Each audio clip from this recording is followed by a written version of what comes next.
भयंकर तितली।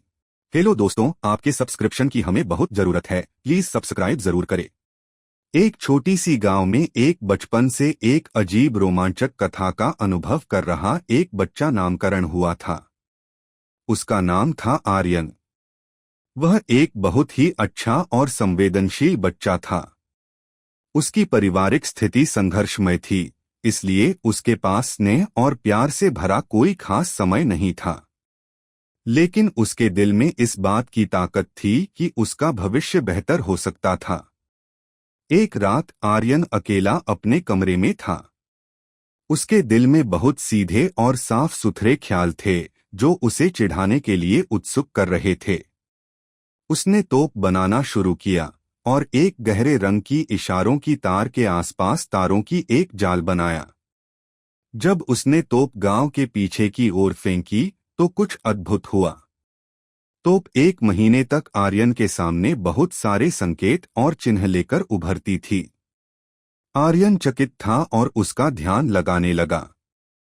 जैसे जैसे वह अधिक अनुभव प्राप्त करता था, वह अद्भुत घटनाओं की ओर खींचा चला जाता था। एक दिन तोप एक भयंकर मंदिर की ओर इशारा कर रही थी। यह मंदिर गांव के बाहर घने जंगल में था और उसके आसपास एक डरावनी कहानी घुमाने का कहावती थी।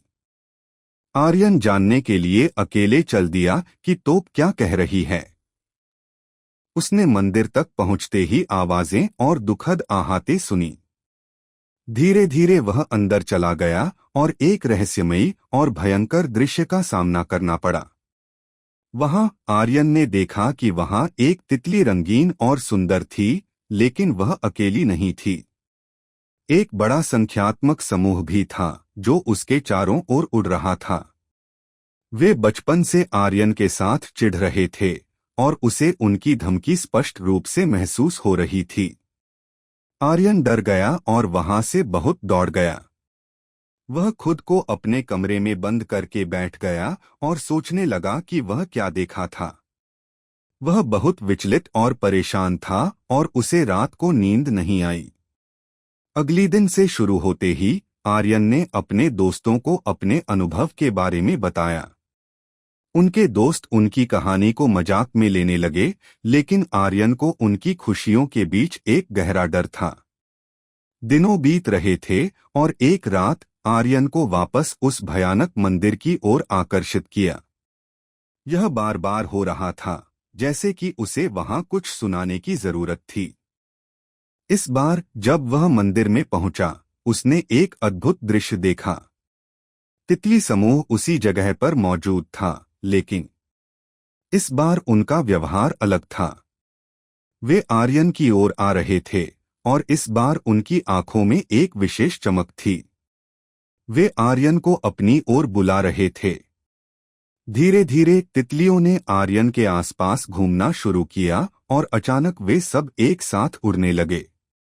आर्यन उनके पीछे चल पड़ा और वे उसे एक अनोखा जंगल में ले गए।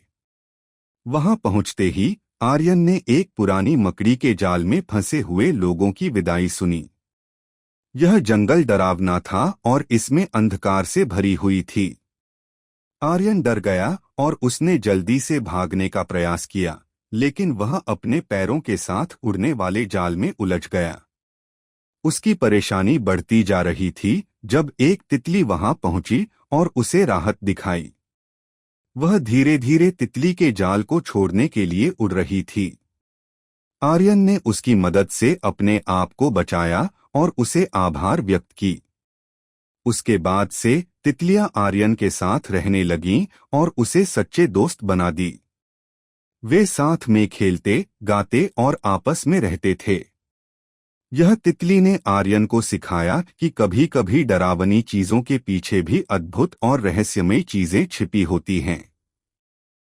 Please like, share and subscribe.